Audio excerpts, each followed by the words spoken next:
Hi guys, and welcome to this week's webinar. So hopefully by now you are finding the nutrition course super helpful, super beneficial, and potentially a little bit eye-opening.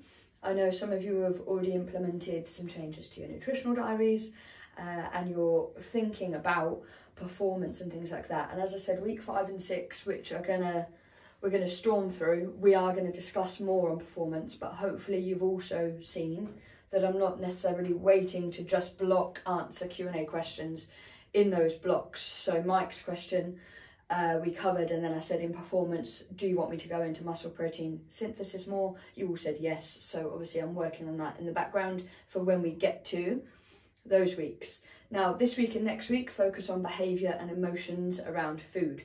So I wanted to structure this kind of short, I say short, I'm going to say 10 minutes, which means give me 15, but I'll hopefully wrap it up in 10.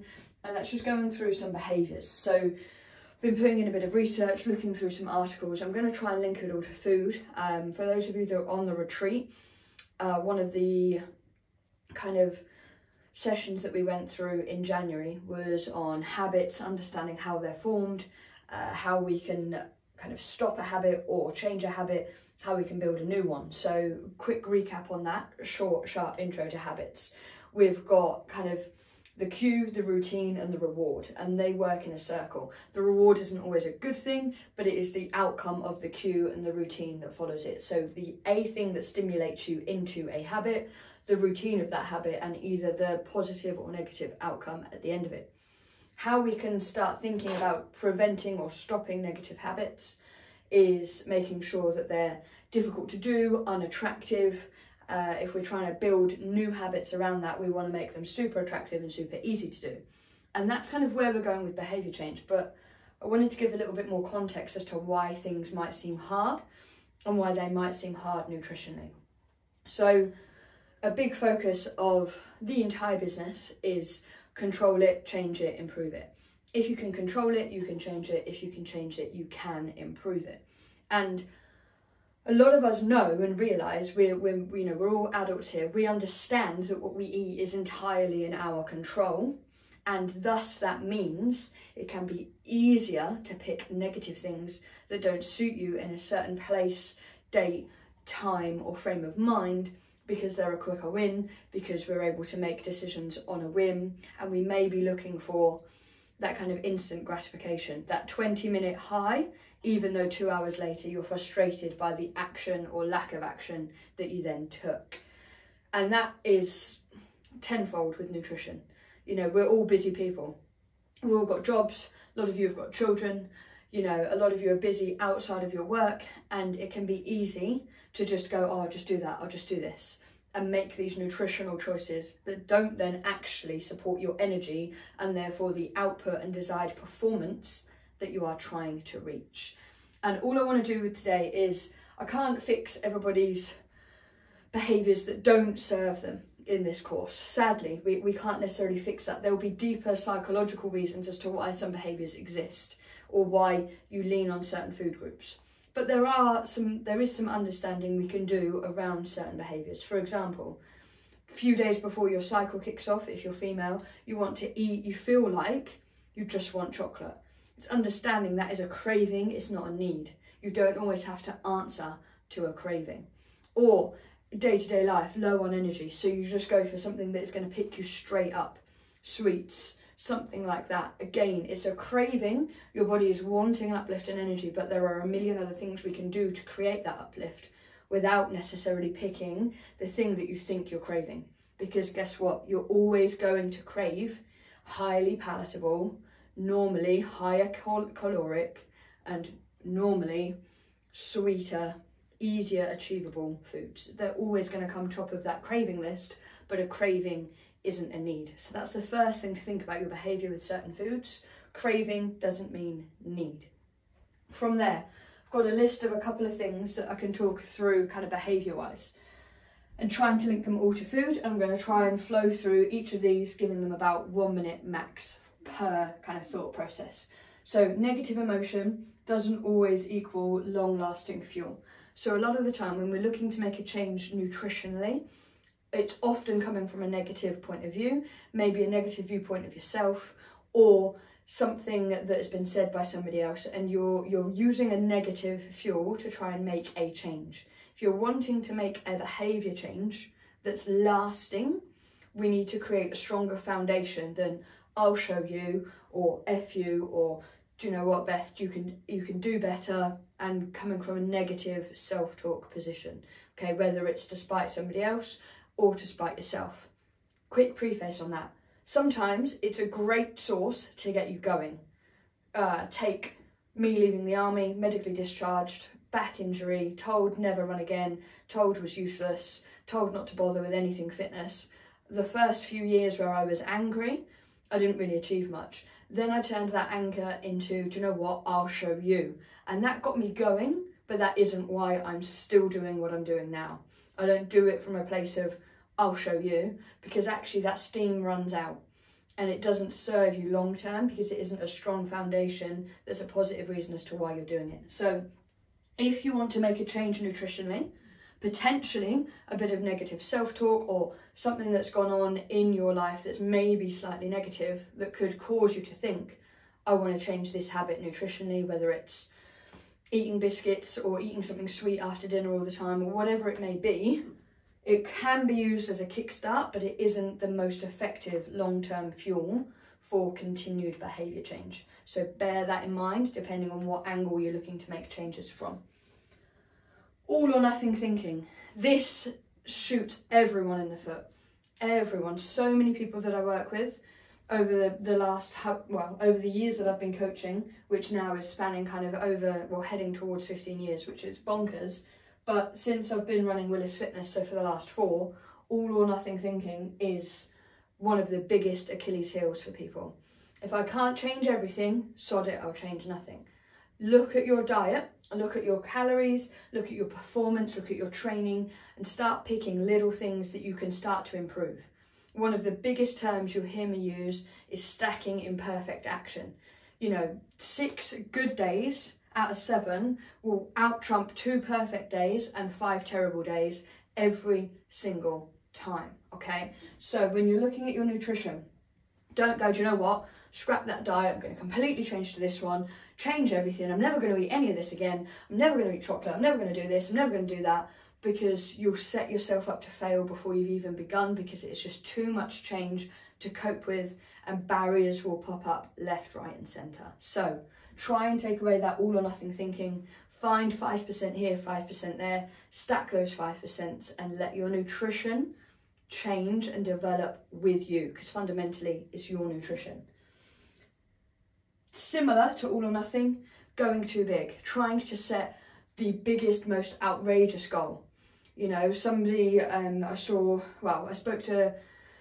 a conversation with a lady who, you know, set this huge goal, and she was morbidly obese. She needed to change a number of things in theory to save her life, and she's gone from 20 stone to 10 and a bit stone, but where she's sitting at 10 and a bit, she's still sitting at 26 out of 30 on the BMI scale, and she was focusing on being 20 to 25 because that's when BMI says you're perfectly healthy, and she was forgetting everything that she'd achieved. So there's that as well. It's not going too big, but it's also acknowledging small wins as you go, okay, and making sure that the goal is clear at the end, which I'll come to in a second.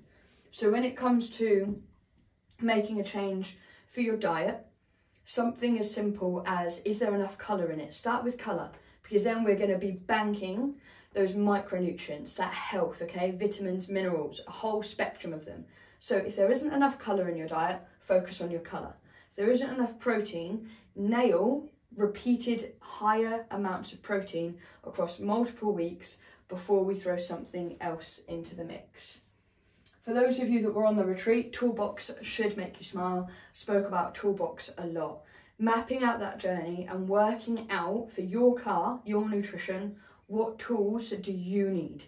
Could you use MyFitnessPal?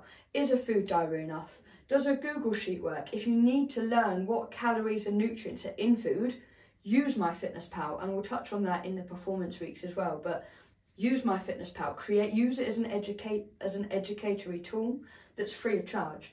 Use the likes of me and Sam. Ask us questions about calories, macros, proteins, fats, carbs in and around sessions, as well as asking, you know, how each other's days have been. Other tools, you know, you've got teamwork. Can you get your husband, your wife, your children involved? How does your home setting look? Do you have some tools there that you can utilise? Meal prep, you know, things like overnight oats, the Weetabix, using the recipes that we've been releasing. You'll all get a couple of recipe books at the end of this course as well, so you'll have a bunch more to take away with you. Look at your tools to make these nutritional changes and make sure you're picking up that right bag as you go out to work that day. Are you going out with your lunch to avoid, you know, everyone going fish and chip Friday, or whatever it might be at lunchtime, depending on where you work? Or if you're on the road, can you at least put some decent fruit in the car? So yes, if you're stopping for a sandwich, pick a protein-filled sandwich, but you've got some fruit and some choices that you've made whilst in control of those choices from home. Similar to going too big, all or nothing, as I've touched on, changing too much at once, okay? It does kind of link back to that all or nothing mentality here, but we're just setting ourselves up to fail before we even get started, because you're like, where do I start, okay? Where do I start? You know, Sandra, forgive me if I'm wrong, but I believe before you went to being a full vegan, you were vegetarian for a while and you transitioned your diet, you know, piece by piece. For a lot of us, in terms of maybe considering our link to the environment, maybe doing a meat-free day, a couple of meat-free days a week, that's a great way of ticking, supporting and, you know, being considerate of the environment if that's a care and concern for yourself, without necessarily having to do a wholesale change in your diet. And then from there, you can see how things work. Still tick my protein. If I'm not missing X, maybe I'll change this. Maybe I'll change that. And it's building on those changes to create a nutritional protocol that works for you, the people in your life, and that has you feeling fundamentally like you're not necessarily on a diet all the time. You just tighten up that protocol if you wish to drop a bit of body fat, or you consider timings, meal timings within that protocol when we're thinking about performance. Underestimating the process, goals, habits. There's a process, understanding what cue brings us through into our routine that gets us round into our reward, and understanding where our parts fall within that process, how we need to implement changes, what we can do with the food shop. If you're tempted, for example, too often in Tesco's, can you go click and collect? Can you go something like that? So that you're in control of that process. And it comes back to what I said at the start, as scary as it is, we're all in control. Instant gratification, the craziness of life, lets us pick decisions or pick nutritional choices that we can almost shelve that control, and then we tell ourselves it's okay. What I want you to get from this fundamentally is you are in control. Scary as that is, and as hard as some behaviour change around nutrition can be, it's all doable if we understand what processes we need to follow. Again, there's tools in place. MyFitnessPals, your coaches, you know, the internet, for example, watching back some of the videos that we've got, utilising family support, all sorts of things, and picking the right things to change, not going too big and stacking them up. And guess what? If we fail at something, which is a strong word, but if something doesn't quite work out, or we just aren't getting into that habit, we've got to learn, okay? There's a famous quote, and I'm definitely about to butcher it, but if you fail once, you learn. If you fail twice, you failed. That kind of thing. If you're failing at the same thing without learning, then we're stuck. It's the definition of insanity, isn't it? Doing the same thing over and over and over again, expecting a different result.